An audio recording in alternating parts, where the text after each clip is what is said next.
adding to what we saw with, half a dozen state houses going to governorships, going to Democrats, flipping. That's key, particularly in the Midwest. I mean, states that were key to Donald Trump's victory are now, like you said earlier, reverting to the mean.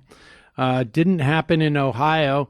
I've been talking to Dave Weigel on the Washington Post political reporter, and he suggested that, Trump's strength in any state that touches upon the Appalachia tends to be a little bit more durable.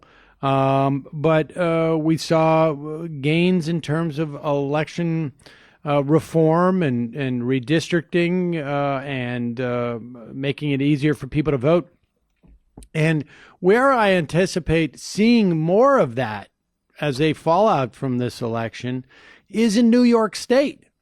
People don't realize this. There's an assumption that because New York State is overwhelmingly Democratic, that we've had a three-chamber government, Democratic government. But it's just not been the case. And a big part of that was Andrew Cuomo, who thought that he would have a political career as a presidential contender. He did not want to get labeled as too progressive. And so he essentially midwifed a deal between the Republicans and about a dozen wayward Democrats and allowed for these Democrats to caucus with these Republicans, ensuring that the state Senate would never end up providing too progressive of legislation to land on Andrew Cuomo's desk. And because of this wave election and a higher awareness of this independent Democratic caucus, the so-called IDC, that largely came from the primary with Cynthia Nixon and Andrew Cuomo, we now have in New York State, for the first time in years, a Democratic-controlled Senate, a Democratic-controlled Assembly, and a Democrat sitting in the governor's mansion. And we could see all sorts of a type of voting reforms, which is going to necessarily, I think, make our government more progressive in New York State. And just like in California, as New York goes, so hopefully goes the rest of the country.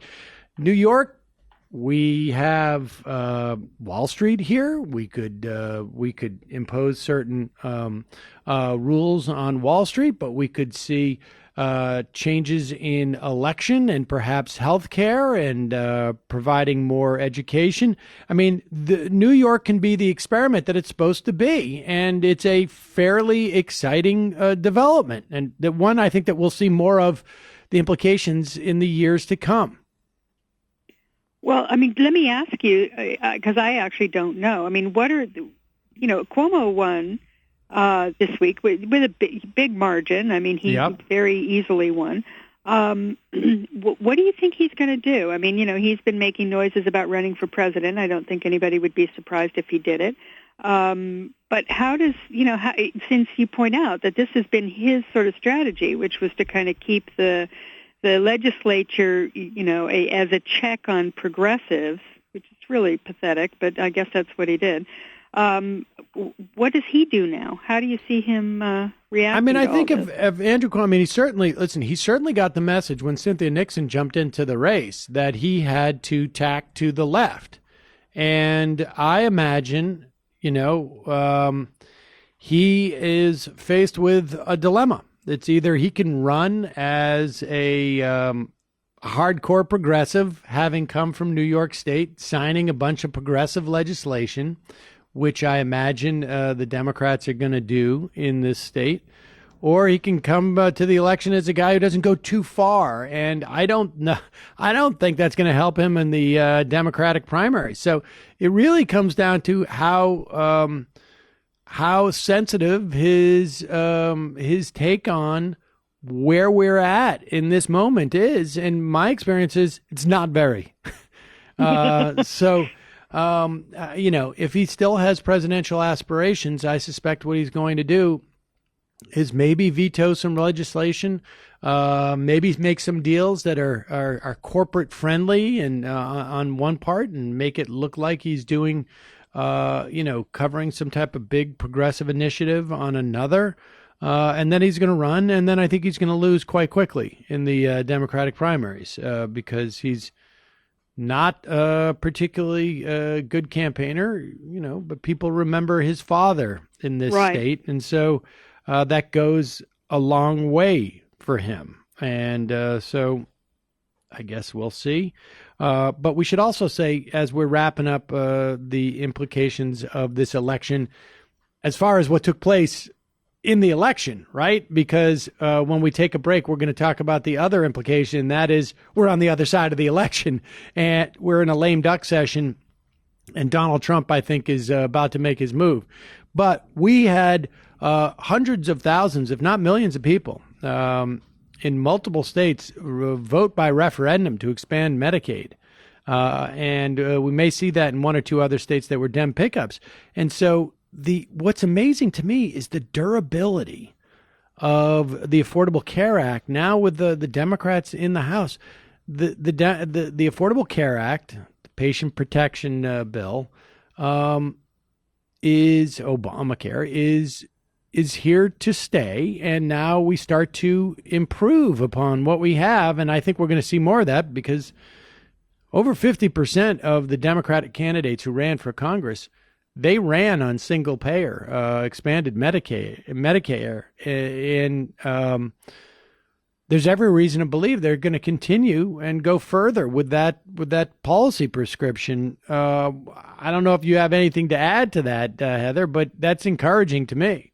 Oh, absolutely. It's very encouraging. It's one of the, I have to admit, I was skeptical that this would happen, but a lot of the healthcare, the political side of the healthcare enactors back in 2009 and 2010, said, hey, look, you just get this in here because once it gets in, it won't ever, it'll stick.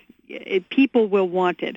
Now, their view was never that the Republicans wouldn't try to repeal it, and of course they did 70 times or more, and, continue to sort of say that they want to do that. But their view was that the people would become attached to it. And I was skeptical of that because I thought, this thing, it's a Rube Goldberg kind of machine that doesn't really work and nobody understands it, et cetera, et cetera. But I was wrong. People did understand that an improvement had been made in healthcare, and they don't want that to go back. And it's pretty clear that as of now, it's pretty much, it's in there. Now, I'm not saying Republicans, they're still trying to repeal Social Security, and that came in the 1930s. So, never say die. I mean, Democrats are going to be defending this thing forever. But the people themselves, they recognize that something beneficial happened in their lives. And for the first time, Democrats ran on that, and it was a big deal for many of those people to run on it. They even had the Republicans running scared, and hopefully they will run on that. And the rest of the Democratic achievements, like Social Security and Medicare and Medicaid, going forward, because those are material things that benefit people's lives, and it's something they can hold on to, see, and understand. And Democrats are stupid not to always put that at the forefront. This is what we do. We give you that. We provide this stuff and we protect it. A lot of people respond to that.